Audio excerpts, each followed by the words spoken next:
Dear aspirants, welcome to Kicks Super Silver VVIP 25 current affairs model questions from the 11th to the 20th July 2021. Very useful for UPSC and other competitive examinations. दोस्तों आज के ये 25 questions में हम कुछ detailing देखेंगे, कुछ थोड़ा सा एनालिसिस और क्वेश्चन के कैसे फॉर्मेट्स बन सकते हैं, एमसीक्यू कैसे तैयार हो सकते हैं वो हम देखेंगे। चलिए देखते हैं फर्स्ट क्वेश्चन। पहला क्वेश्चन है, queen Ketevan of Kakheti kingdom was tortured and killed in 1624 in Siraj during the rule of Safavid dynasty. Her relics kept in church complex in Old Goa. In which country the Kakheti kingdom located? Kakheti kingdom कहाँ पे आता है? Sweden में आता है या Georgia में, Poland में या क्रोशिया में आता है? यानी ये समथिंग मिडिवल पीरियड का इवेंट है, लेकिन करंट कॉन्टेक्स्ट में ये दिखता है क्योंकि ये कुछ चर्च के कॉन्टेक्स्ट में है। देखते हैं एग्जैक्ट, पहले आंसर देख लेते हैं, बाद में इसका डिटेलिंग देख लेते हैं। सो आंसर इज अ जॉर्जिया, है ना।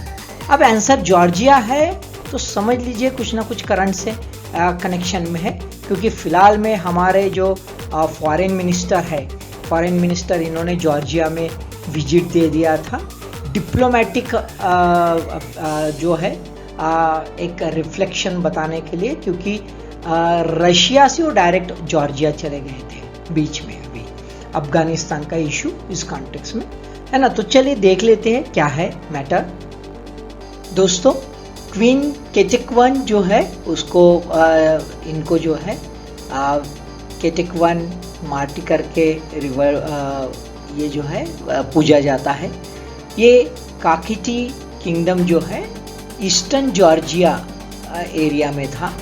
पोर्तुगीज जो थे उन्होंने ये क्वीन, इनका जो रेलिक्स था वो रेलिक्स गोवा में 1627 में लाया था। 2005 में जो था ये रेलिक फाइंड आउट हुआ, saint Augustine church old Goa में है, वहाँ पे फाइंड आउट हुआ। और CSIR के जो centre for cellular and molecular biology Hyderabad है, इसने कंफर्म किया DNA एनालिसिस से कि ये भाई रेलिक जो है ये क्वीन केतेकवन जो है इनका ही है। 2007 में उसके बाद जॉर्जिया ने एक डिप्लोमेटिक रिक्वेस्ट किया कि ये रेलिक हमें वापस कर दिया जाए। और रिसेंटली अभी जो माहौल बना है ग्लोबल लेवल पर, और इंडिया अभी डिप्लोमेटिक वे से जॉर्जिया के साथ एक अलग संबंध बनाना चाहता है, तो ऑब्वियसली उसके वजह से एक्सटर्नल अफेयर मिनिस्टर जयशंकर जो है उन्होंने 10 जुलाई 2021 को ये रेलिक जो है इन द सेरेमनी, ये सेरेमनी कैपिटल में हुआ, जॉर्जिया के कैपिटल जो है टबिलिसी। यहाँ पे सेरेमनी में वहाँ के प्राइम मिनिस्टर इराकली गैरिबावस विली जो है उनको उनके साथ में थे हिज हॉलीनेस बेटिट्यूड इलियास सेकंड, कैथोलिक्स के पैट्रियार्क है ऑफ ऑल जॉर्जिया के। ये दोनों के प्रेजेंस में ये जो है देखिए ये रेलिक जो है, ये रेलिक जो है जॉर्जिया को सबमिट कर दिया, वापस कर दिया। और इसके वजह से हमारे जो डिप्लोमेटिक संबंध है वो फिर से घने हो गए, एकदम क्लोज आ गए हैं। Second question, which product considered by हु for evaluation to declared as emergency use list EUL to use in case of outbreak of a disease, either vaccine, therapeutics, in vitro diagnostics, IVD। कौन से ऐसे जो है products है कि जो emergency use list में हु एक्सेप्ट कर लेती है। अभी रिसेंटली ये न्यूज में था, है ना, आप सबको मालूम है क्यों न्यूज में था। आंसर देख लेते हैं। Answer is a D, 1, 2, 3। Vaccine भी है, थेरापेटिक्स भी है, और इन विट्रो डायग्नोस्टिक जो किट्स वगैरह रहती है सब इसमें इमरजेंसी यूज लिस्ट में माना जाता है। ये पैंडेमिक जब रहता है या एपिडेमिक जो इश्यूज रहते हैं, इस वक्त हु कुछ ये तीनों प्रोडक्ट जो है इमरजेंसी यूज लिस्ट में डाल सकता है। अभी फिलहाल में वैक्सीन जो है वो ये मेजर इशू यहाँ पे हम देखते हैं। बहुत सारे जो वैक्सीन है, जो वैक्सीन लाइसेंस नहीं है उसको भी इमरजेंसी यूज में डालने की जो है प्रोसेस वो कर रहा है। करंटली न्यूज है कोवैक्सीन प्रोड्यूसर जो थे भारत बायोटेक, उन्होंने क्लेम किया था यूएल के लिए। हुका गाइडलाइन है कि एक जो प्रोसेस होती है यूएल में लाने के लिए, जो अनलाइसेंस प्रोडक्ट होते हैं उसके लिए ये हेल्थ इमरजेंसीज के लिए यूज किया जाता है, क्योंकि अभी वक्त नहीं रहता सब प्रोसेस जो है लाइसेंस के करने के लिए। अभी फिलहाल में 6 वैक्सीन जो है वो यूएल में एक्सेप्टेड हो गए, जैसे पिफजर है, एस्ट्राजेनेका ऑफ यूरोपियन यूनियन है, जॉनसन है, मॉडर्ना है और साइनोफार्म है। ये वैक्सीन अभी जो है मान्यता मिल गई। कोवैक्सीन इसके लिए क्लेम कर रही है। Okay, third question, recently union ministry of environment, forest and climate change release the standard operating procedure to deal with the environmental violations by projects. According to SOPs, projects that are permissible according to the environmental law, but which have not acquired the requisite clearance are to be demolished किया जाता है, shut down किया जाता है, shift किया जाता है और revert किया जाता है। What is the answer? So answer is a B, है ना। The project is then shut down। कौन सा प्रोजेक्ट है ना? The project that are permissible according to environmental law, permissible है but which have not acquired the requisite clearance, उसको clearance जो है मिला नहीं है, वो प्रोजेक्ट शट डाउन किया जाता है। बहुत सारे एसओपी जो है मिनिस्ट्री ने रिलीज किए, देख लेते ब्रीफली। एसओपी जो है ये नेशनल ग्रीन ट्रिब्यूनल के ऑर्डर के बाद इश्यू कर दिए गए हैं। ये पोस्ट फैक्टो नेचर है, ये एमनिस्टी स्कीम नहीं है कि भाई आपने कुछ गड़बड़ी कर दी है तो चलो इस बार माफ, ऐसा वाला नहीं है ना। बहुत ज़्यादा स्टिप पेनाल्टीज इसमें इंक्लूड की गई है। Project not permissible for the environmental clearance, environmental clearance के लिए परमिशन है तो वो डिमोलिश किया जाएगा, शटडाउन ही नहीं तो पूरा पूरा डिमोलिश किया जाएगा। In case of expansion without receiving environmental clearance, environmental clearance नहीं किया और एक्सपांड किया तो जितना एक्सपांड किया वो कट किया जाएगा, यानी जो ओरिजिनल प्रोजेक्ट है वहां तक उसको रिवर्ट किया जाएगा। पेनल्टीज क्या है वायलेशन के केसेस में?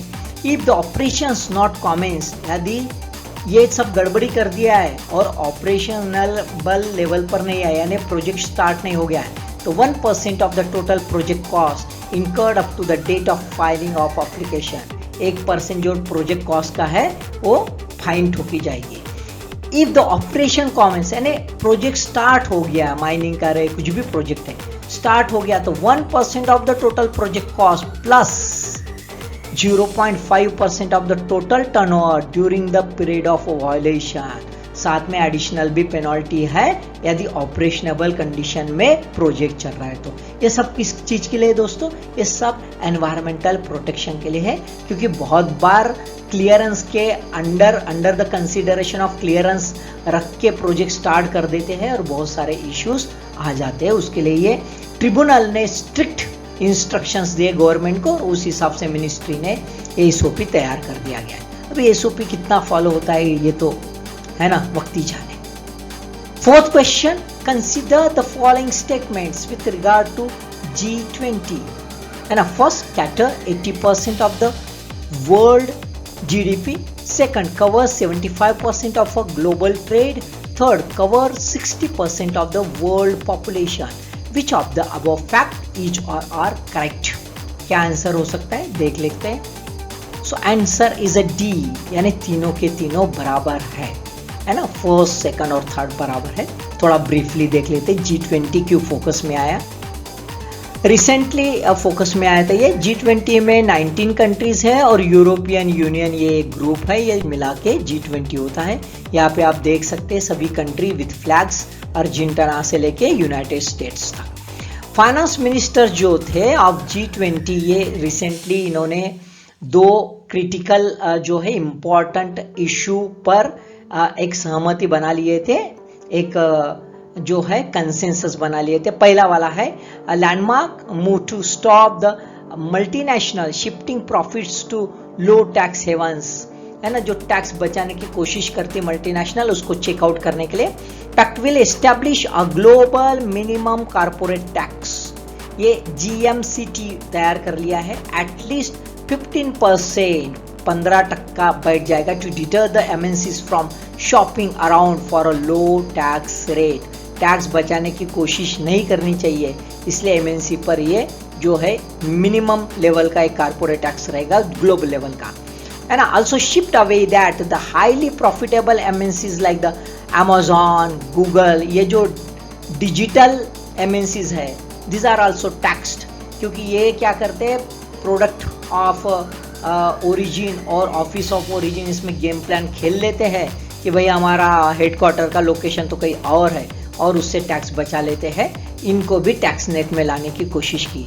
और सेकंड इम्पॉर्टेंट जो है, G20 group is acknowledge the need to ensure the fair access to vaccine in the poor countries, है ना। तो जो यूनिवर्सलाइजेशन ऑफ वैक्सीनेशन है एट द ग्लोबल लेवल, वो एजेंडा को भी ये G20 ने एक्सेप्ट कर लिया है। तो ये करंट न्यूज में था, उस कॉन्टेक्स्ट में जो है क्वेश्चन बनता है। Fifth question, consider the following facts with regard to the light combat helicopter LCH produced by Hindustan Aeronautics Limited. HAL first है multi role helicopter, second highest flight ceiling among the attack helicopter, which of the above fact is or are correct. So देखते हैं पहला है, दूसरा है, दोनों है या नहीं है। So answer is C, both, दोनों है। ये मल्टी रोल हेलीकॉप्टर है, कोई भी रोल परफॉर्म कर सकता है, डिफेंस से लेके तो अटैक से लेके तो रेस्क्यू ऑपरेशन सभी के लिए। और साथ में ये जो है हाईएस्ट सीलिंग यानी टॉप मोस्ट फ्लाइट होती है, हाईएस्ट अल्टीट्यूड तक ये जा सकता है। चलो ब्रीफली देख लेते हैं। So it preparing to deliver the first batch of 3 LCH to Indian Air Force। LCH का कैरेक्टरिस्टिक्स है लाइट अटैक हेलीकॉप्टर है, लाइट वेट है, सिर्फ 5.5 टन का है, मल्टी रोल है और can operate at the height of 12,000 feet. दोस्तों अभी चाइना के साथ जो टसल हो गया था, है ना, उसमें अगस्त 2020 में इसकी यूटिलिटी जो है ये प्रूव हो चुकी। ईस्टर्न लद्दाख में हाई एल्टीट्यूड में इसने बेस्ट परफॉर्म किया था। नाउ इंडियन एयरफोर्स जो है ऑपरेट ओल्डर Mi-25 और Mi-35 रशियन अटैक हेलीकॉप्टर चलाते हैं, ये आ जाएंगे तो रिप्लेस हो जाएंगे, अभी वो फेज आउट के प्रोसेस में। साथ में 160 ओल्डर चीता और चेतक जो है यूटिलिटी हेलीकॉप्टर, ये भी फेज आउट के प्रोसेस में है। और इसी वजह से अभी नया जो है मल्टी रोल हेलीकॉप्टर की सख्त जरूरत थी। तो ये जो लाइट कॉम्बैक्ट हेलीकॉप्टर है, it will be giving the much more edge to the Indian air force, है ना। ये जो है AH-64E अपेचे अटैक हेलीकॉप्टर, ये अमेरिका से हमने ला लिया। अब ये इंडिजीनियस है, LCH जो है ये इंडिजीनियस है, तो हमारा काफी कुछ फॉरेक्स एक्सचेकर भी बच सकता है ना। Presently army has 90 advance light helicopters है, 75 रुद्रा वेपनाइज्ड जो है वो भी हेलीकॉप्टर्स हमारे पास है, दोनों इंडिजीनियसली डेवलप्ड है। तो हमारी डिफेंस जो प्रोडक्शन है या इंडस्ट्री है, जबरदस्त जो है टॉप मोस्ट पोजीशन पर अभी जा रही है, तो ये उसका मार्वल है। Sixth question, consider the following statements. First, constitution does not set limit to elect the speaker and deputy speaker of state assemblies। Second, speaker of last assembly will set the date of election of a new speaker। Third, state legislatures can enact procedure of election of a speaker and a deputy speaker। Which of the following above statement is or are correct? देख लेते हैं दोस्तों कौन से correct है। D 1 and 3, 1 and 3 is correct, second is wrong। मतलब speaker of last assembly will set, last assembly का speaker कोई डेट वगैरह फाइनल नहीं करता, है ना। तो कोई टाइम लिमिट नहीं है दोस्तों कि कब इलेक्शन होना चाहिए कब नहीं। और स्टेट लेजिस्लेचर जो है वो अपना प्रोसीजर एस्टेब्लिश कर सकता है, इलेक्शन वगैरह कैसा हो इसका, है ना। क्यों न्यूज में देख ले, महाराष्ट्र लेजिस्लेटिव असेंबली जो थी वो without speaker since last year, है ना। नाना पटोले जी जो थे उनके रेजिग्नेशन के बाद ये पोस्ट खाली है। अभी भी जो है महाआघाड़ी सरकार में कुछ ट्यूनिंग बैठा नहीं है। Many state legislatures are without deputy speaker, ऐसा सिर्फ महाराष्ट्र में नहीं है तो बहुत सारे स्टेट लेजिस्लेचर में डेप्यूटी स्पीकर भी नहीं है। यहां तक कि लोकसभा में भी डेप्यूटी स्पीकर जो है जून 2019 से है नहीं भाई। तो आप देख सकते हो कि डेमोक्रेटिक इंस्टीट्यूशन के क्या बुरे हाल है इंडिया में। कॉन्स्टिट्यूशनल प्रोविजंस क्या है वो देख लेते हैं। आर्टिकल 93 जो है वो स्पीकर और डेप्यूटी स्पीकर ऑफ लोकसभा के बारे में कहता है, और आर्टिकल 178 जो है वो डेप्यूटी स्पीकर और स्पीकर ऑफ स्टेट असेंबलीज के बारे में बात करता है। यहाँ पे टाइम लिमिट के बारे में कहीं मेंशन नहीं किया कॉन्स्टिट्यूशन में, वहां पे सिर्फ मेंशन किया only mention a provision as soon as may be, जितना जल्दी हो सके उतना जल्दी। अब ये कितना जल्दी ये तो पॉलिटिशियन ही बताए कि भाई कितना जल्दी, है ना, दोनों उनके जल्दी का मतलब कितना देर होता है ना, वो वही जाने। No provision of the process of election, process of election के लिए हर लेजिस्लेचर अपना एक्ट बना सकता है। Respective legislatures free to enact their procedure and set the time limit, है ना, जैसे यूपी में कहा गया है कि 1 साल के अंदर होना चाहिए वगैरह, ऐसे हर एक स्टेट अपना नॉर्म्स बना देता है। Next question, 7th question, find out the correct pair elephant reserve and states. Okay, ये देखो दोस्तों, इंतांग की एलिफेंट रिजर्व है अरुणाचल प्रदेश, धनासिरी लुंगडिंग प्रोजेक्ट है मेघालय, नीलांबूर सिक्किम, सोनितपुर आसाम। कौन सी जोड़ी सही है भाई देख लेते हैं। So D Sonitpur Assam is a correct pair, बाकी की करेक्ट पेयर नहीं है। देख लेते क्या करेक्ट पेयर। ये देखो करेक्ट पेयर है इंतांग की जो है नागालैंड, धनसिरी लुंगडिंग जो है और आसाम है, नीलांबूर जो है केरला है, सोनितपुर आसाम ये है। ये रिसेंटली न्यूज में इसमें इसलिए था कि ये छत्तीसगढ़ का जो ये है प्रपोज एलिफेंट रिजर्व है लेमरू जो है, वो कोरबा डिस्ट्रिक्ट में, ये देखो यहाँ पे आप देख सकते हो कोरबा डिस्ट्रिक्ट में है। ये है इसका जो एरिया है ये रिड्यूस कर दिया गया है, तो ये न्यूज में इसी वजह से आ गया है। पहले ये एरिया अराउंड 2000 किलोमीटर था, अभी ये 450 स्क्वायर किलोमीटर जो है इतना कर दिया गया है, माने काफी छोटा एरिया कर दिया गया है। क्यों कर दिया गया देखिए, तो प्रपोज रिजर्व जो एरिया है ये हसदेव अरण्य फॉरेस्ट में आता है।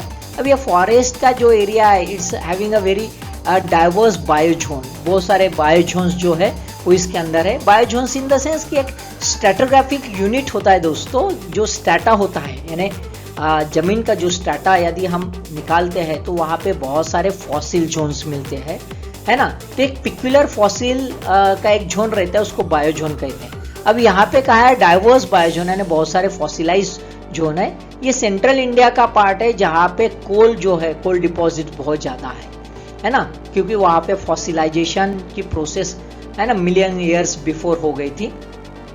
अब यहाँ पे देखा जाए तो 22 कोल ब्लॉक्स है ना, ये 22 कोल ब्लॉक्स होने की वजह से ये स्ट्रेटेजिक एरिया हो गया है इकोनॉमिक पॉइंट ऑफ व्यू। ये देखिए ये वाला एरिया है इकोनॉमिक पॉइंट ऑफ व्यू, ये बड़ा इंपॉर्टेंट एरिया। अब ये जो है छोटा कर दिया गया है, ये देखो ये बफर जोन है, ये एक्चुअली एक्सटेंडेड होना चाहिए था इतना, लेकिन इसको कम कर दिया गया है। 2008 में CII जो है कोल इंडिया लिमिटेड का जो है उसने रिक्वेस्ट किया था कि भाई ये 40 मिलियन टन्स का कोल जो है उसको एक्सेस करवा दिया जाए। तो ये सब लॉबी जो है कोल लॉबी, ये कोल लॉबी के वजह से ये एरिया श्रिंक कर दिया गया है, तो इसी वजह से ये थोड़ा सा इशू आ गया। नेक्स्ट क्वेश्चन देख लेते दोस्तों,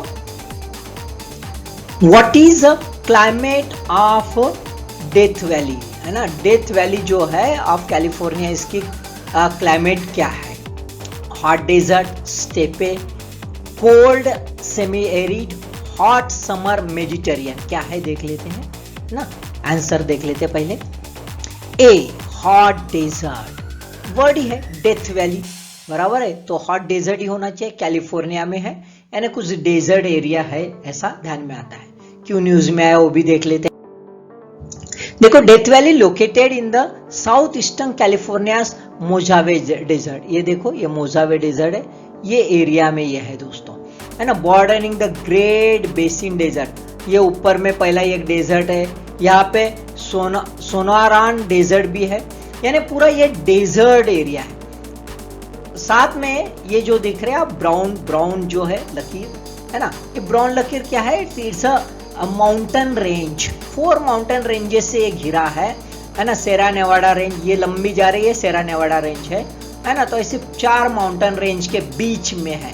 तो ये जो है ये डेजर्ट जो है ये जस्ट लाइक अ ग्रैबेन, ये ग्रैबेन बन चुका है, यानी इस टाइप का ये जो है, इस टाइप का ये डेजर्ट है।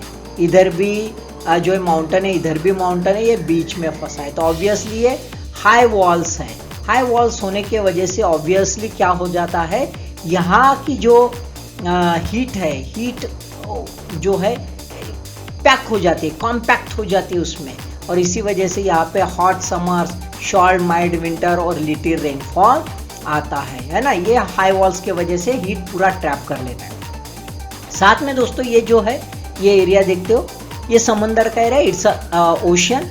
ये ओशन से जब इधर ये जो है अपनी विंड्स आती है, जब ओशन से विंड्स आती है ऑब्वियसली मॉइस्चर लैडन होती है ना, ये वाली मॉइस्चर लैडन। लेकिन जब ये पहाड़ों पर, ये जो माउंटेन है इस पर चढ़ते रहते, एलिवेटेड होती रहती, ये माउंटेन हो गया, आप सेरा नेवाडा दिखते हो, यहाँ पे चढ़ते रहते, तो ये एरिया में प्रिसिपिटेशन अच्छा हो जाता है। जब ये टॉप मोस्ट पोजीशन पर आ जाते हैं और इधर जाती है तो पूरा का पूरा वो मॉइस्चर जो है उसका खाली हो जाता है, और नीचे में जब मूव होती है ये कंप्लीटली क्या रहती है, ड्राई रहती है।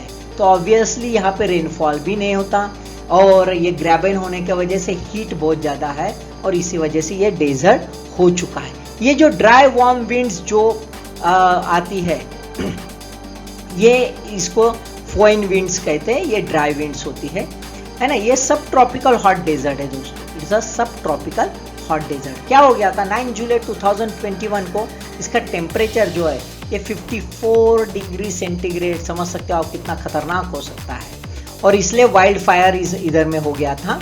1913 में, जुलाई 1913 में यहाँ पे एक फर्नेस क्रीक है, वहां पे तो 57 डिग्री सेंटीग्रेड तक ये टेम्परेचर चला गया था। So obviously because of the high temperature it is in the news. 9 question, production linked incentive scheme launch by the union government across 13 sectors to create a national manufacturing champions and generate employment opportunities for the country's youth. So PLI scheme इन्होक mixed response, अच्छा response नहीं आया, अच्छा बुरा आया। So why steel sector? अब steel sector के बारे में क्वेश्चन है, ऊपर का डिस्क्रिप्शन के बारे में। Why steel sector got poor response to the scheme? इस स्कीम को स्टील सेक्टर का रिस्पॉन्स क्यों अच्छा नहीं आया, है ना। First, no major players interested. Second, issue of a land acquisition. Third, high gestation period not covered by the scheme. So what is the answer? Answer is a C, only 3. ये third ही है, high gestation period, बहुत लंबा gestation period है। देख, steel sector is a highly capital intensive है दोस्तों, और इसका जेस्टेशन पीरियड यदि देखें तो कम से कम 10 साल आउटपुट आने को लगता है, और स्कीम का जो इंसेंटिव का कवरेज है वो सिर्फ 5 साल का है।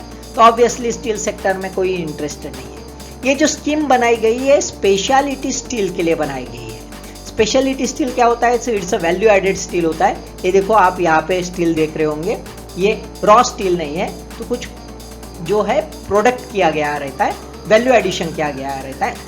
Where in the normal finish steel is work upon by way of coating, plating, है ना, हीट ट्रीटमेंट है, गैल्वेनाइजेशन है, ये सब किया जाता है, और इसको हाई वैल्यू एडेड स्टील बनाया जाता है। बाद में वो सब जो है defence, space, power, automobile sector, है ना, इन सब में इसका यूज होता है। तो इस सेक्टर के लिए पीएलआई स्कीम लागू कर दी गई थी। 10th question, human genome editing can leads to changes in a physical trait, check in a genetic disorders, modifying descendants traits.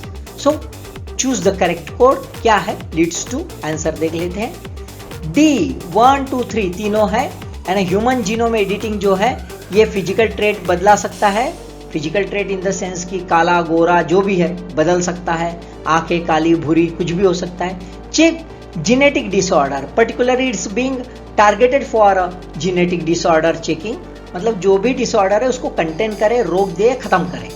Modifying descendant trait, यानी ये भी एक डाउट है कि भाई जो भी आने वाली पीढ़ी रहेंगी, आगे का जो जनरेशन रहेगा, वो जनरेशन में ट्रेड्स जो है मॉडिफाई हो सकते हैं, क्या हो सकता है गारंटी नहीं, and that is a dangerous issue. क्या है? It's also called as a gene editing, इसको जीन एडिटिंग भी कहते हैं दोस्तों। It's a group of technologies that give the scientist the ability to change an organism's DNA. DNA में बदल सकते हैं। देखो यहाँ पे आप देख सकते हो, ये नया जीन जो है सेगमेंट, ये डीएनए सेगमेंट ऐड किया जा रहा है या ये कट किया जा रहा है ना, तो कट पेस्ट हो सकता है। तो मतलब एक बंदे ने बोला कि यार मेरे बच्चे के जो है आंखें नीली कर दो, मेरी तो आंखें काली है, तो चलो भाई नीली आंखें, यार जो चाहिए वो हो सकता है। सो ये तो बहुत ही खतरनाक खेल है भाई, है ना। So this technologies allow the genetic material to be added, removed, altered at a particular location in the genome. Recently who issued a new recommendation to it for the advances of public health, and इसके benefit भी है।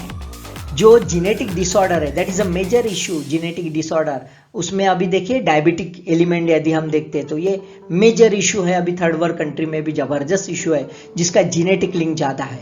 तो ये genetic disorders जो है उसको हम रोक सकते हैं। बहुत सारे कैंसर्स है, ये भी जेनेटिक डिसऑर्डर्स से आए हैं, तो उसको रोक सकते हैं। और इसी वजह से हू ने एक गाइडलाइंस तैयार किए, एक 18 मेंबर कमिटी ने एक इश्यूज किया गाइडलाइन।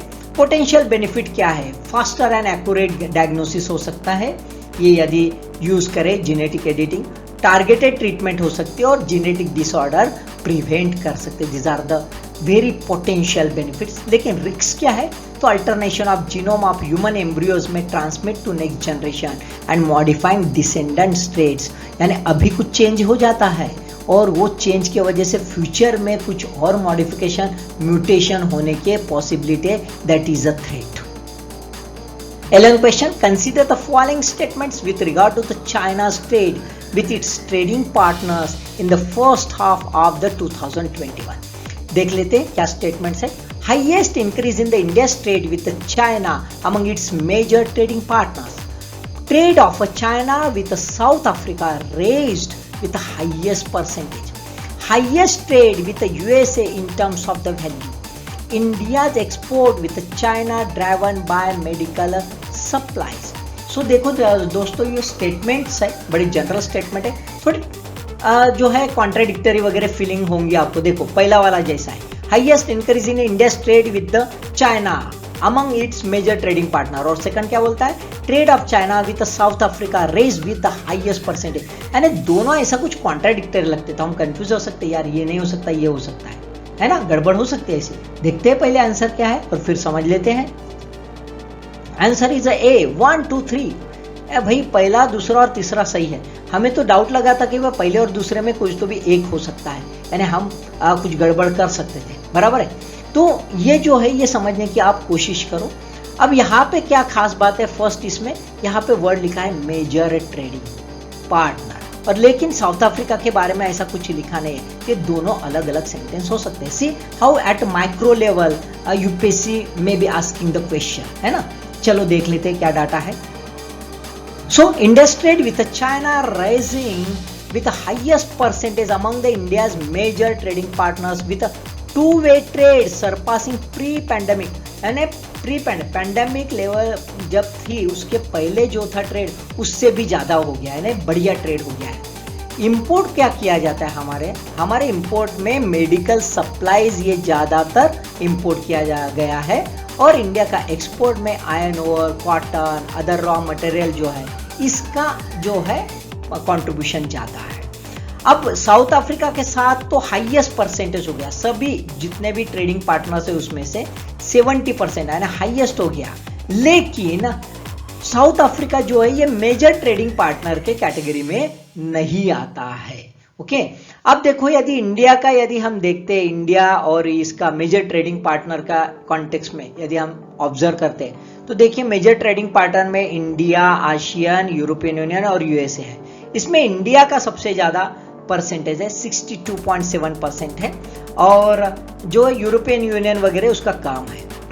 लेकिन दोस्तों वैल्यू वाइज यदि हम ट्रेड देखें तो इंडिया कहीं लगता नहीं है। आप देखो कि आसियान कंट्रीज जो है उसका 410, चलो यूरोपियन यूनियन का देखो 388, और सबसे ज़्यादा यानी अकेला एक अमेरिका है, उसका 340, यानी अमेरिका के साथ ये लीडिंग पार्टनर है उसका। अमेरिका यदि देखें तो इंडिविजुअल्स नेशन वाइज यदि देखें तो चाइना का जो है फॉरेन ट्रेड ये क्यों बढ़ गया अभी, है ना? तो just because of the China sustainable economic recovery post Covid, मतलब कोविड पोस्ट कोविड तो हो ही नहीं सका, कोविड का इशू चल ही रहा है, फिर भी फर्स्ट वेव के बाद तुरंत जो है चाइना ने अपनी रिकवरी करना शुरू कर दिया, प्रॉपर इन्वेस्टमेंट किया और स्ट्रॉन्ग ग्लोबल डिमांड जो चाइनीज प्रोडक्ट का, इसी वजह से चाइना अच्छे ग्रोथ में है। 12th question, no civil servant of union और स्टेट डिसमिस्ड और रिमूव्ड और reduced in a rank without inquiry, यानी इंक्वायरी के बिना किसी को डिसमिस, रिमूव और रिड्यूस टू द रैंक नहीं कर सकते as per the article 3112 of the constitution of India.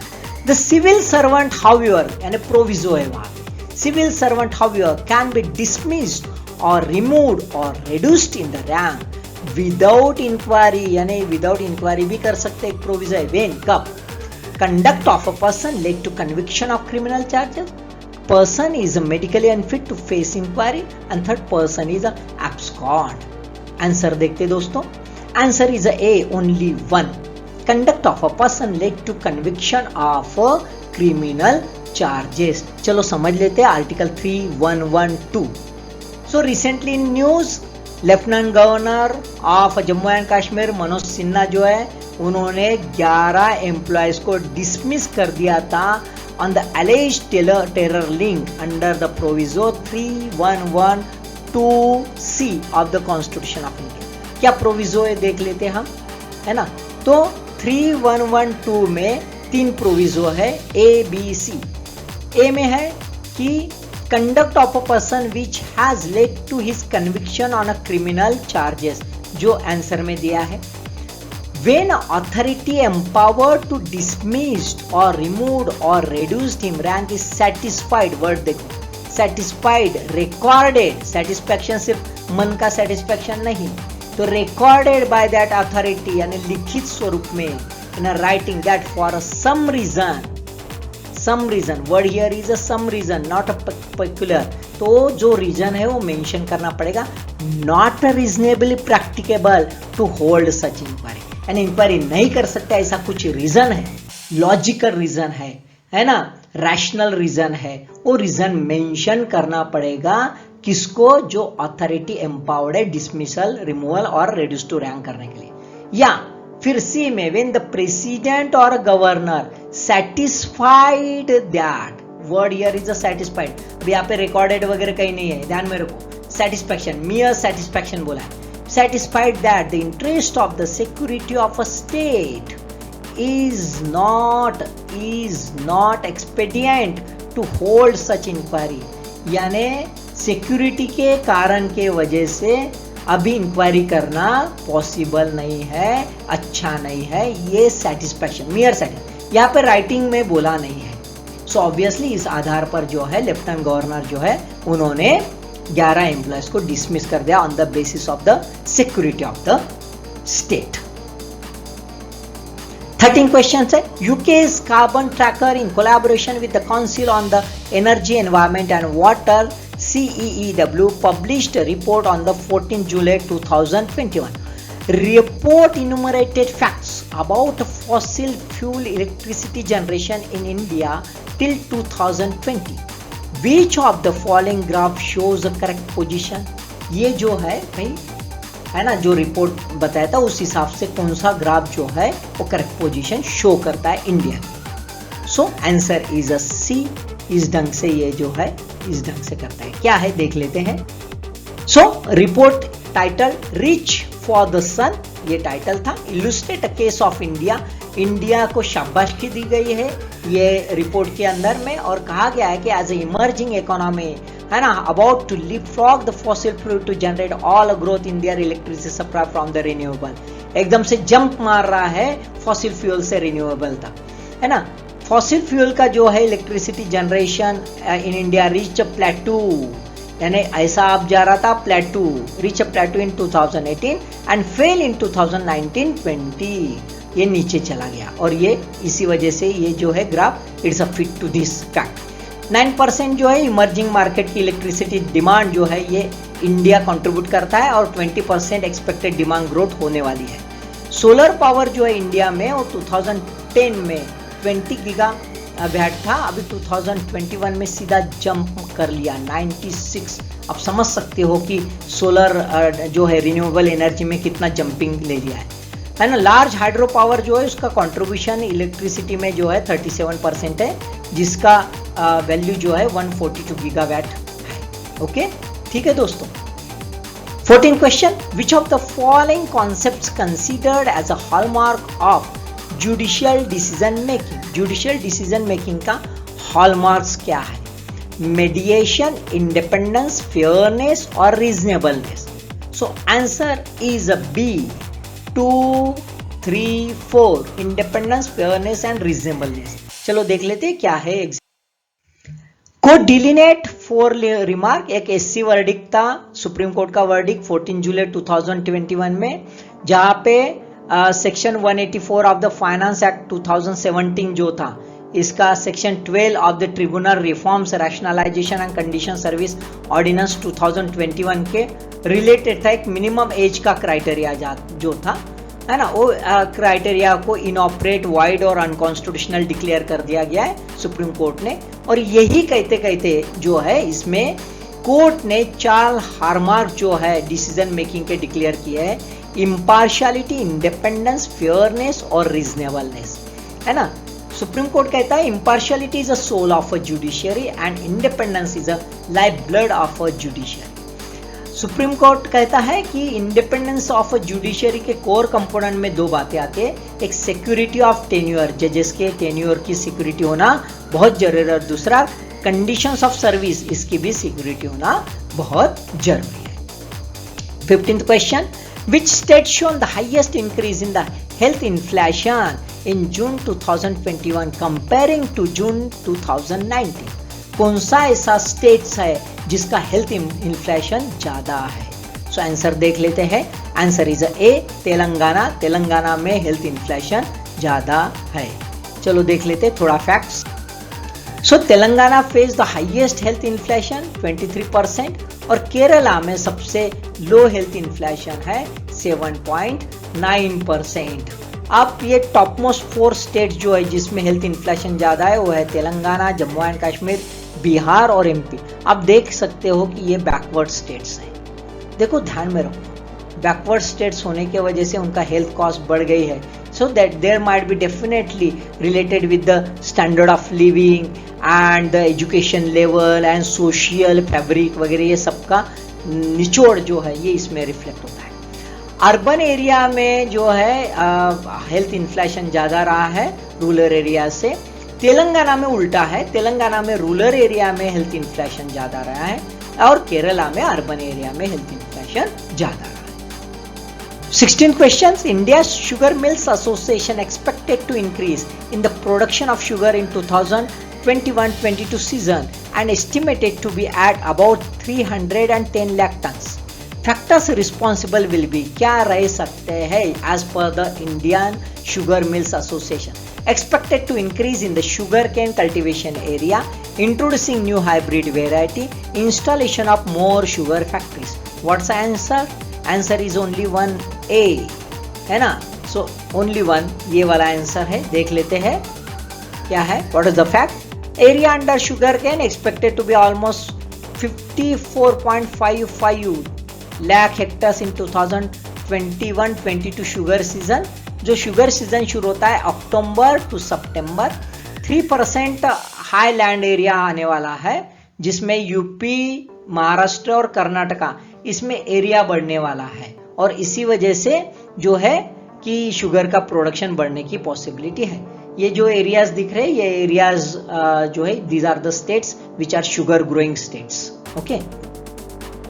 17 question, which of the battles is or are fought by the Maharana Pratap Singh with the Mughal Empire?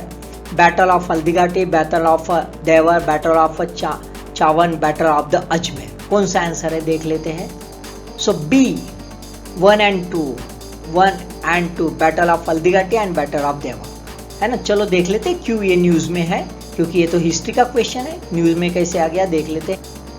सो दोस्तों, news में इसलिए आया कि अभी रिसेंटली जो है ये प्लेको था चेतक समाधि, बादशाही बाग, रक्ततलाई जो है राजसमंद डिस्ट्रिक्ट में राजस्थान के।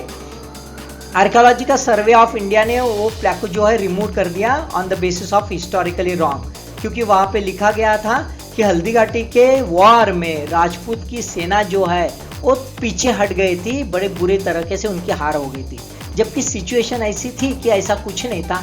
दोनों जो थे, दोनों फ्रंट्स जो थे, मुगल फ्रंट और महाराणा प्रताप जी जो है उनके फ्रंट, दोनों तगड़े थे और दोनों एक में को अच्छी टक्कर दिए थे। तो ये जो है मिस इन्फॉर्मेशन थी और इसी वजह से उधर डिमांड थी और उस हिसाब से ये हटाया गया था। ये जो प्लेस है रक्ततलाई, ये प्लेस जो है हल्दी घाटी में, हल्दी घाटी के बैटल के वक्त हुआ था। और यहाँ पे रक्ततलाई इसलिए कि दोनों तरफ से इतने लोग मारे गए थे कि यहाँ पे पूरा तालाब का पुल जो है, ऐसा तालाब, ब्लड का तालाब जो है वो तैयार हो गया था, ऐसा कहते हैं। ओके, ये नेशनल इंपॉर्टेंस की साइट डिक्लेयर कर दी थी 2003 में, है ना। 2 बैटल्स हो गए थे महाराणा प्रताप और मुगल के बीच में। बैटल ऑफ हल्दी घाटी जो 18 जून 1576 में हो गया था। मुगल फोर्सेस जो है लेड बाय द मान Singh, first of the Ajmer. यहाँ पे जो है महाराणा प्रताप जो है उनको कुछ उनका एरिया छोड़ना पड़ा था। फिर उन्होंने अपनी स्ट्रैटेजी बनाई और बैटल ऑफ देवार में जो है मुगल फोर्स को अस्सी चपक दी और बाद में मेवाड़ भी कॉन्केस्ट कर दिया। और साथ में खास बात यह है कि एक नया कैपिटल भी जो है चवान वो तैयार कर दिया गया। Okay, 18th question. In June 2021, retail inflation was above the RBI's upper band level. Which of the following factors is or are responsible for the high inflation? है ना, supply constraint, sector specific demand supply mismatch. What is the answer? So answer is a C, both. Supply constant भी था और sector specific demand supply mismatch था। उसी वजह से retail inflation जो है आरबीआई के अपर बैंड के ऊपर है। देखते हैं क्या है exact. So RBI enumerated in its report, ये जो है आपने रिपोर्ट में बताया है, स्टेट ऑफ द इकोनॉमी, ये रिपोर्ट का नाम है। रिकवरी जो है उस हिसाब से रिकवरी मैन्युफैक्चरिंग और सर्विस सेक्टर में इंटरप्ट हो गए because of the second wave, यानी अच्छा हो रहा था, रिकवरी रुक गई। Solid rise in the demand, demand में बढ़ोतरी हो गई लेकिन पिकअप नहीं ले रहा है, तो रेस्ट्रिक्टेड डिमांड है, ऐसा डिमांड की वजह से इन्फ्लेशन नहीं है। खास बात एक है कि डेली ई वे बिल जो है ये कलेक्शन अच्छा बढ़ रहा है, इसका मतलब इकोनॉमिक रिकवरी हो रही ये पता चलता है, क्योंकि ई वे बिल जो है वो ट्रांसपोर्टिंग के लिए इंट्रास्टेट और इंटरस्टेट ट्रांसपोर्टेशन में यूज किया जाता है। इन जून 2021 रिटेल इन्फ्लेशन जो था वो 6.25% था, यानी आरबीआई का जो अपर बैंड है 6% का उसके ऊपर था, है ना। आरबीआई और यूनियन गवर्नमेंट में एक एग्रीमेंट हो गया था 2015 में, जिसके आधार पर उन्होंने एक फ्रेमवर्क तैयार कर दिया था, न्यू मॉनेटरी फ्रेमवर्क। इस पर एक बैंड तैयार कर दिया था, targeting of inflation, flexible inflation targeting framework बना दिया था 2016 में। और उस आधार पर सबसे पहले रखा गया था inflation target. What is the inflation target? Inflation target is a 4%। And what is the tolerable band? Tolerable band is a +-2%। +-2% means either lower band is a 2% and higher band is a 6%। तो अभी ये जो दोस्तों है ये upper band के ऊपर हम देखते हैं 6.25। सो रेंज टारगेट जो है 2% लोअर, 6% हायर। ये कब तक रहने वाला है? ये एज पर द फैक्ट 2026 तक रहने वाला है। Question 19, US senate in the month of July 2021 passed a bill that would ban products imported from China's Xinjiang region. What was the aim of legislation? A. To contain China's red capitalism. B. To check out terror financing in Afghanistan. C. Anti-dumping against cheap Chinese products. And D. Ban products made through forced labor. तो answer देख लेते दोस्तों। सो answer is a D, ban products made through forced labour. क्या है exactly शिनजांग का issue, देख लेते हैं दोस्तों।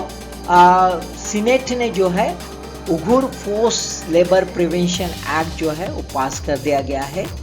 ये एक्ट किस चीज के लिए? Just to pressurize China over a major human right violations against the minority Muslim Uighur community. जो शिंजांग एरिया में ये माइनॉरिटी कम्युनिटी है, इसको काफ़ी एक्सप्लॉइट किया जाता है, ऐसा अमेरिका का जो है ये है क्लेम है। इसके पहले ही ऑलरेडी यूएसए ने एक्शन लेना शुरू कर दिया था। सोलर पैनल जो है मटेरियल चाइना का वो बंद कर दिया। साथ में इसके पहले European union, Britain, Canada, United states जो है इन्होंने जॉइंट स्टेटमेंट दे दिया था मार्च 2021 में कि China need to be end oppressive practices against the Uighur community in Xinjiang region. 20th question. Carbon neutrality means a balance between the output of carbon dioxide and its absorption by the carbon sink. Second, overall balance of a greenhouse gases produced and taken out of atmosphere. Third, capturing more carbon dioxide than emission. And fourth, zero total output after measures to remove carbon or offset emissions. 4 answer option से कौन से correct है देख लेते हैं।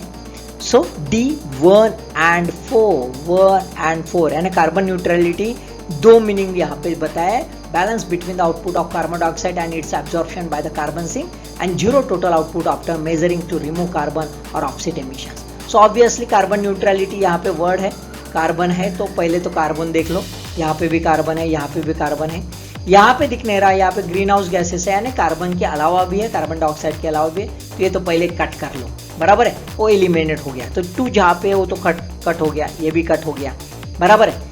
मेरा अभी बचे 3 है ना, तो अभी यहाँ पे भी कार्बन दिखता है, यहाँ पे भी कार्बन दिखता है, यहाँ पे भी कार्बन दिखता है, तो कम से कम मतलब भाई कार्बन डाइऑक्साइड से रिलेटेड है। अभी रहा है कि तीनों में से कौन सा है, तो थोड़ा सा हमको प्रिसीशन यानी प्रिसाइजली उसका आंसर आना बहुत जरूरी, क्योंकि यहाँ पे चॉइस अभी इस हिसाब से एलिमिनेशन थ्योरी के हिसाब से नहीं दिखता। देखो किस ढंग से गूगली क्वेश्चंस रह सकते हैं, देखते हैं, है ना। तो ये जो है एक्चुअली इसका मीनिंग क्या है, फिर सेकंड का मीनिंग क्या है हम देख लेते हैं। सेकंड जो है it's called as a, second को जो है इसको कहते हैं हम क्लाइमेट न्यूट्रलिटी, है ना। इसको क्या कहते हैं दोस्तों, climate neutrality, overall balance of the green house gases, है ना। इसको क्लाइमेट यानी यहाँ पे ग्रीन हाउस गैसेस जो है उसको रिड्यूस किया जाता है, 0 पॉइंट तक लाता है, 0 पॉइंट, और बाद में निगेटिव जो इम्पैक्ट है एनवायरमेंट पर गिरने वाला वो भी खत्म किया जाता है, called as a climate neutrality. क्योंकि ओवरऑल ग्रीन हाउस गैसेस है जो ये ग्रीन हाउस गैसेस जो है ग्रीन आउट इफेक्ट करते हैं और ग्लोबल वार्मिंग कर लेते हैं। और तीसरा जो है capturing more carbon dioxide than emission, यानी जितना बाहर निकलता उससे ज्यादा जो कार्बन डाइऑक्साइड है कैप्चर कर लो, तो इसको कहते हैं क्लाइमेट, इसको क्या कहते हैं, क्लाइमेट पॉजिटिव। इसको क्या कहते हैं दोस्तों, क्लाइमेट पॉजिटिव, बराबर है। तो क्लाइमेट पॉजिटिव में क्या है, ऐसी एक्टिविटी एक आधा ऑर्गेनाइजेशन की कि उसने से example 100 ton carbon dioxide emit कर लिया, लेकिन इस ढंग से टेक्नोलॉजी बनाई कि वो ज्यादा से ज्यादा कार्बन डाइऑक्साइड, उससे ज्यादा भी कार्बन डाइऑक्साइड वो एब्जॉर्ब कर लेता है। तो एडिशनल जो कार्बन डाइऑक्साइड है वो एटमॉस्फेयर से कम मतलब अंदर में खींच लेते हैं, सिंक कर लेते हैं, तो इससे एक पॉजिटिव बेनिफिट आ सकता है, इसलिए इसको कहते हैं क्लाइमेट पॉजिटिव। देखो क्यू न्यूज में आया, China is the biggest carbon emitter है, 28% of the global carbon dioxide is release, followed by the USA, India, Russia और जापान। ये लीडिंग जो है नेशंस है। एक्सपेरिमेंटल बेसिस पर अभी चाइना ने क्या किया, कार्बन ट्रेडिंग के लिए Shanghai environment and energy exchange तैयार कर दिया, जहां पे 2000 अराउंड 2000 पावर कंपनी जो है जो चाइना के 40% एमिशन को रिस्पॉन्सिबल है, ये ट्रेडिंग करेंगे। ये एक्चुअली ऑफसेट ऑफ एमिशन का एक क्राइटेरिया है, it is not actually reducing the emissions और एंडिंग द एमिशंस, ये तो सब्स्टिट्यूट है इधर का उधर डालने का, ठीक है। Later on other companies will also be added, बाकी भी कंपनी ये ऐड करने वाले हैं। प्रेसिडेंट जी जिनपिंग जो है इन्होंने डिक्लेयर कर दिया था सितंबर 2020 में कि भाई आउटपुट जो है ये 2030 तक पिकअप रहेगा, उसके बाद ही हम कम करेंगे। और कार्बन न्यूट्रलिटी का टारगेट इन्होंने जो है 2060 तक रखा है। अब इतना लंबा टारगेट क्यों रखा है? तो चाइना नहीं चाहती कि उनका इकोनॉमिक डेवलपमेंट पर कुछ रोक रहे, तो China focus first on the economic development and then on the environmental conservation. तो ऑब्वियसली चाइना जैसे अभी यूएसए जो है, यूएसए ने भी इसके पहले ऐसे ही कहा था, ट्रम्प जो थे उनके वक्त उन्होंने यही बोली था कि भाई हम अमेरिका का इकोनॉमिक जो है डेवलपमेंट वो रोकेंगे नहीं, सिर्फ किसके लिए कि भाई एनवायरमेंट प्रोटेक्शन के लिए, वो नहीं करेंगे। एंड जो लीडिंग कंट्रीज है वो एनवायरमेंटल कंसर्न नहीं रखती, ये हम देखते हैं। दोस्तों 21st question, western Europe heavily flooded with the huge human loss dubbed as a flood of death. This catastrophe is annual western disturbance, extreme weather event of a climate change, result of a heavy human settlement in the floodplains, many dams in the riparian streams. What is the answer? So answer is B, extreme weather event of a climatic change. दोस्तों देख लेते हैं exact ये क्या हुआ है कि extreme weather event climatic change से कैसे आ गया है ना। Rainfall records were smashed across the Germany, Netherland, Belgium with some areas, है ना, ट्रेंच विथ ऑलमोस्ट 150 लीटर। बहुत ज्यादा बारिश आ गई, बिल्कुल 2 रात में पूरा का पूरा सिटी बह गया, है ना। पूरे की पूरी रिवर्स जो है, ये देखो रिवर्स है ना, ये पूरी की रिवर्स जो है, ये रिवर्स ओवरफ्लो हो गई और उसी वजह से इतनी जो कंट्रीज है, नीदरलैंड, बेल्जियम वगैरह जो कंट्रीज है, जर्मनी वगैरह, पूरी पानी के अंदर चली। ये क्यों हो गया? It's just because of the unprecedented heat waves जो है पैसिफिक नॉर्थ वेस्ट और नॉर्दर्न यूरोप में आ गई है। इसका रीजन क्या है? तो हाई पोल्यूशन, वहां पे बहुत ज्यादा हाई पोल्यूशन है, इसलिए हीट डोम्स तैयार हो गए। अब हीट डोम्स के वजह से ऑब्वियसली रिकॉर्ड ब्रेकिंग जो है, रिकॉर्ड ब्रेकिंग यहाँ पे हम देखते हैं, एटमॉस्फेरिक टेम्परेचर बढ़ा है सिंस 2014। इसके वजह से ज्यादा वाटर वेपर ये कैप्चर करते हैं और ज्यादा से ज्यादा प्रिसिपिटेशन होता है। अब एक क्लाइमेट चेंज होने के वजह से क्या हो गया, ये जेट स्ट्रीम जो है, ये देखो दोस्तों, ये जेट स्ट्रीम जितना बना रहेगा, जितना स्ट्रांग रहेगा, उतना प्रिसिपिटेशन कम होगा। अब ये जेट स्ट्रीम विड्रॉल हो जाता है, यदि वीक हो जाता है, देखो ये जेट स्ट्रीम यदि विड्रॉल हो, ये विड्रॉल हो गया, ये वेव्स हो गए, वेव्स तैयार हो गया, यानी विड्रॉल पोजीशन पर आ गया। विड्रॉल यदि हो गया तो ऑब्वियसली वार्म एयर ऊपर में जाती है और जो है आर्टिक सी जो है वो उसका आइस लॉस होने की वजह से कहते हैं कि भाई जेट स्ट्रीम ये वीक हो गया, और जेट स्ट्रीम वीक हो जाने की वजह से जो है हॉट एयर जो है वो ओशियन से बह रही है और हाइयर प्रेसिपिटेशन हो रहा है ये area. 22nd question, with regard to the inflation conditions in the year 2020, 21, 22, consider the following statement. Inflation was more generalized, touching all items. Second, increase in inflation was mainly due to increase in consumer prices than the producers' prices. Third, among the food items, sharper inflation rise in eggs, fish and meat, while inflation rate for pulses was fall slightly. So which of the above statement is or are correct? So बड़े generalise statement है तो हमें थोड़ा ध्यान देना है। Answer क्या है देख लेते हैं। Answer is a D, 1 and 3 only. Inflation was more generalized, touching all items. और 3, among the food items, sharper inflation rise in the egg, fish and meat, while inflation rate of pulses was fall slightly. ये confusing है। In general हम pulses के बारे में क्या सोचते हैं कि भाई इन्फ्लेशन बढ़ते रहता है, लेकिन ये यहाँ पे हमें कंफ्यूज करने के लिए दिया है, ऐसा समझ लो। तो ये कहते हैं कि पल्सेस जो है उसका इन्फ्लेशन कम हो गया। देख लेते हैं एग्जैक्टली क्या है। So marks of all items, सभी आइटम्स में हो गया था इन जनरल, इसलिए जनरलाइज ट्रेंड कहा जाता है। Increase in inflation is mainly due to increase in the prices of commodities. कौन से कमोडिटीज?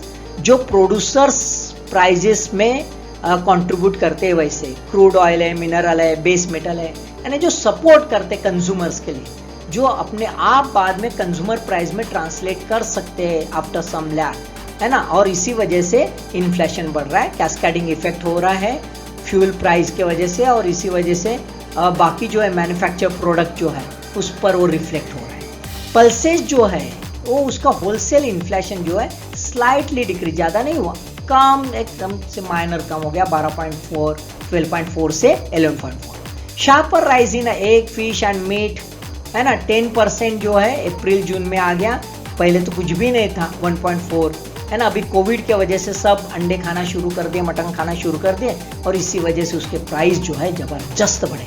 यानी ये थोड़ा सा एक तरफ से देखा जाए तो डिमांड ड्राइवन भी है थोड़ा सा, है ना, और थोड़ा सा कॉस्ट पुश भी है, क्योंकि यहाँ पे ट्रांसपोर्ट कॉस्ट बढ़ गई उसकी, क्योंकि ऑयल, क्रूड ऑयल जो है वो महंगा हो गया है। Okay, 23rd question, consider the following statements. Vande Bharat is a semi-high speed train which takes less time in completing its runs than Rajdhani and Shatabdi. Second, Vande Bharat train run with a locomotive hauled engine. Which of the statement is or above is or are correct? क्या है देख लेते हैं। So answer is A, only one. And then Vande Bharat is a semi-high speed train which takes less time in completing its run than a Rajdhani and Shatabdi. यानी वंदे भारत जो है ये वो लोकोमोटिव हॉल्ड इंजन से run नहीं हो। It's a indigenous semi high speed है ना, सेमी हाई स्पीड है, कलेक्शन ऑफ 16 कोच है, ऑटोमेटिक डोर्स है, एयरलाइन जैसे विमान में बैठते हैं उस टाइप का जो है कन्वीनियंस वगैरह मिलेगा आपको। सेल्फ प्रोपेल्ड है, not require an engine hall, बोल दिया इंजन हॉल नहीं है ना। तो किस आधार पर है, तो डिस्ट्रीब्यूटेड ट्रैक्शन पावर सिस्टम पर यह आधारित है। क्या होता है दोस्तों, थोड़ा ब्रीफली समझ। डिस्ट्रीब्यूटेड ट्रैक्शन पावर क्या होता है कि इसमें लोकोमोटिव जो होता है वो नहीं होता है, एक पावर डिस्ट्रीब्यूशन किया जाता है along the train bye multiple traction Motors. ये देखो, ये बहुत सारे जितने भी डब्बे हैं रेल के, वो हर एक डब्बा एक इंजन बना दिया जाता है, इस टाइप का समझ लो आप, है ना। इसके वजह से फास्टर एक्सेलरेशन और डिसेलरेशन होता है, यानी ब्रेक जल्दी लग जाता है और स्पीड जल्दी ले लेता है, और ऑब्वियसली इसके वजह से एवरेज स्पीड जो है ये अच्छी रहती है, माना कितने भी बार होंगे, और इसी वजह से ये कम से कम समय लेती है अपना एक रन कंप्लीट करने के लिए। अब ये क्यू न्यूज में है, तो मेधा जो है हैदराबाद बेस्ड फर्म है, ये 44 ट्रेन बनाने का इसको कॉन्ट्रैक्ट मिल गया है। अभी सिर्फ फिलहाल में 2 ट्रेन रन हो रही है, दिल्ली टू वाराणसी और दिल्ली टू कतरा, है ना। एम क्या है, तो अभी पूरी की पूरी 40 सिटीज जो है बड़ी, है ना, उसमें ये 10 ट्रेन चलाई जाएगी, है ना। किस चीज के लिए, तो भाई to commemorate the 75 years of the independence, उसके लिए है। 100 ट्रेन का एक टारगेट है प्रोडक्शन का, जिसमें 11,000 करोड़ लगने वाला है। एक जो न्यू प्लान है, न्यू प्लान रन करने के लिए 3 प्रोडक्शन यूनिट्स है, वो 2024 तक 2024 तक वर्क करेंगे। एक है इंटेग्रल कोच फैक्ट्री चेन्नई, दूसरा है मॉडर्न कोच फैक्ट्री रायबरेली, और तीसरा है rail coach factory Kapurthala. 24th question, but one question देख लेते हैं। Which of the following is or are internal benchmark rates to determine the interest rates by the commercial bank in India? Repo rate, marginal cost of fund based lending rate MCLR, benchmark prime lending rate BPLR, या base rate. Answer is D 2, 3, 4, यानी repo rate नहीं है, repo rate is not a internal benchmark rate. तो repo rate क्या है दोस्तों, external benchmark rate. देख लेते ब्रीफली क्या है ये।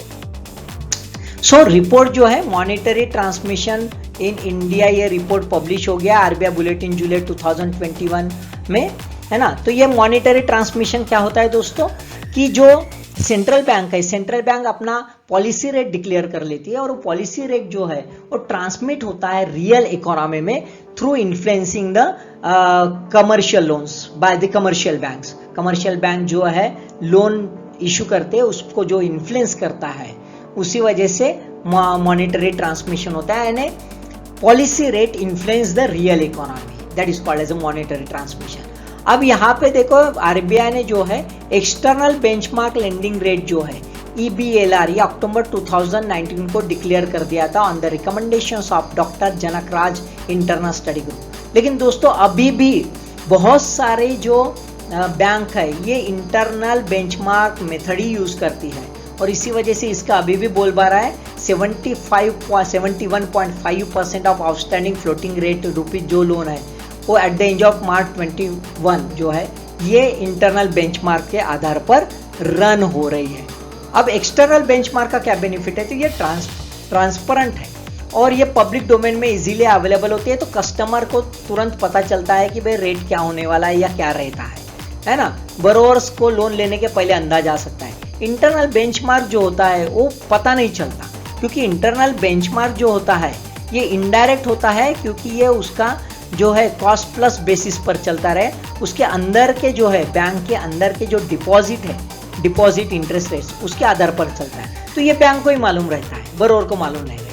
And that is a major loophole of internal benchmark system. It's a opaque system, और इसकी वजह से ये ट्रांसपेरेंसी ना होने की वजह से जो मॉनेटरी ट्रांसमिशन है वो प्रॉपर नहीं हो पाता। यानी पॉलिसी रेट बना है लेकिन इकोनॉमी में उसका रिफ्लेक्शन नहीं होता। से एग्जांपल, पॉलिसी रेट यानी रेपो रेट कम कर दिया गया, लेकिन उधर लोन के रेट जो है कम नहीं होते, और बोरोवर्स जो है they are under the some stress, है ना।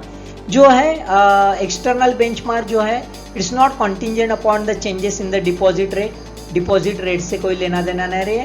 ये एक्सोजिनियस होते हैं और determined by the monetary policy committee, यानी बाहर का है, तो ये इन्फ्लुएंस भी नहीं होता इंटरनल मैटर अपने बैंक से। ओके, तो और इसी वजह से जो है ये एक्सटर्नल जो है बेंचमार्क लेंडिंग रेट, इस पर ज्यादा से ज्यादा फोकस करे, ये आरबीआई ने इंसिस्ट किया था अक्टूबर 2019।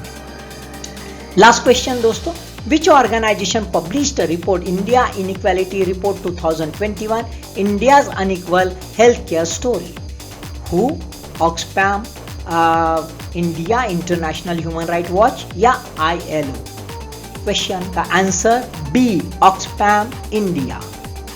सो देख लेते थोड़ा सा briefly. Oxfam India, a movement to end discrimination. Findings are based on the secondary analysis from the rounds 3 and 4 of the National Family Health Survey and various rounds of the National Sample Survey. क्या report में है?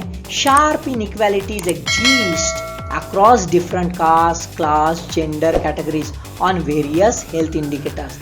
बहुत सारे health indicator में India में जो है हर एक सेक्शनल लेवल पर, है ना, डिस्क्रिमिनेशन है, ये दिख लेता है, इनइक्वालिटीज है, ये शो होता है। General category is better off than the SC/STs. Hindus are better off than the Muslims. Rich are better off than the poor. Men are better off than the women. And urban population is better off than the rural population. That means there is a clear-cut division. है ना, आप देख सकते हो India is completely divided on the health ground. Women's literacy यदि देखा जाए तो इम्प्रूव हो गई across the social group, improvement है, लेकिन लैगिंग है। SC/ST जो है लैग बिहाइंड। SC जो है 18.6 है और ST जो है 27.9% का गैप है जनरल इससे। इनइक्वालिटी जो है रिलीजियस ग्रुप में रिड्यूस हो गई, लेकिन मुस्लिम हिंदू इसकी गैप यदि देखें तो 64.3% लिटरेसी सिर्फ मुस्लिम वुमन में दिखती है। Household that have access to improved shared sanitation, shared sanitation के बारे में यदि देखें तो जनरल कैटेगरी जो है उनका शेयरिंग बहुत बढ़िया है, लेकिन SC जो है और ST काफी पीछे है, यानी SC तो ST से भी पीछे है। यहाँ पे देखते हैं gaps in the share of institutional deliveries which is a very major issue in the context of the high neonatal mortality, maternal mortality, है ना, बहुत ज्यादा ये इशू है। तो ST हाउस होल्ड जो है, शेड्यूल ट्राइब्स हाउस होल्ड जो है 15% जो है बिहाइंड ए गैप है। Muslims have a 12% gaps with the Hindus, और रिच और पुअर में 35% की गैप है, यानी काफी बड़ी गैप जो है इसमें दिखती है। सो दोस्तों, आई होप सो आपको क्वेश्चंस पसंद आए होंगे। Very crucial questions, I made it for you. All the best and thank you for watching this video.